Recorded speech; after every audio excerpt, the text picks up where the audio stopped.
আসসালামু আলাইকুম আরহামতুল্লাহ। প্রিয় শিক্ষার্থী বন্ধুরা, আজকের আলোচ্য বিষয় হবে নবম ও দশম শ্রেণীর জীবন জীবিকা দ্বিতীয় অধ্যায় উদ্যোক্তা হিসেবে যাত্রা ছক পূরণ 2.6 সমস্যার কার্যকর সমাধান আবিষ্কার।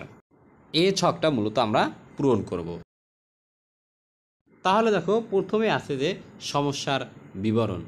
সমস্যার বিবরণটা এইভাবে আমরা দেব: বাল্যবিবাহ ও যৌতুক প্রথা আজও ব্যাপকভাবে বিরাজমান আমাদের পরে। 2 নাম্বার যে সমাধানের কার্যকর উপায়।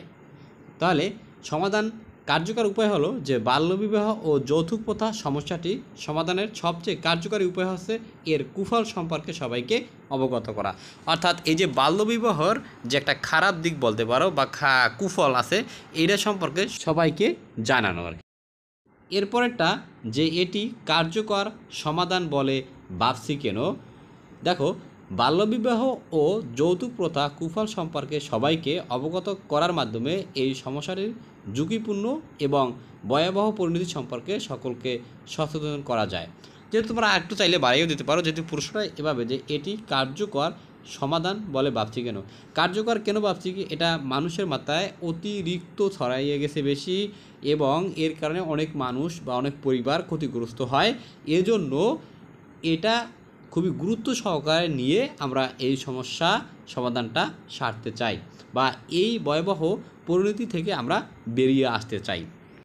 এটি কার্যকর সমাধান বলে ভাবছি কেন যে প্রস্তাবিত সমাধান অন্যান্য সমাধান থেকে আলাদা হওয়ার কারণ হচ্ছে সমস্যাটির কুফল সম্পর্কে অবগত করার ফলে অভিভাবকেরা ভবিষ্যৎ ঝুঁকিপূর্ণ জীবনের কথা মাথায় রেখে মেয়েদের বাল্যবিবাহ দিতে অনাগ্রহী হবেন।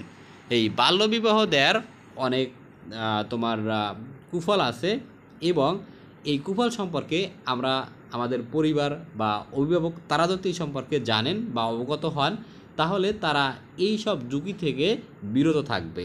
এই জন্য এটা মূলত একটা কার্যকরী সিদ্ধান্ত বা কার্যকরী সমাধান বলে মনে করি আর কি। তুমি চাইলে তোমার নিজের বাসায় আরও এভাবে বানিয়ে দিতে পারো। তো প্রিয় শিক্ষার্থীরা, আজকের মতন এই ক্লাসটা এখানেই শেষ করি।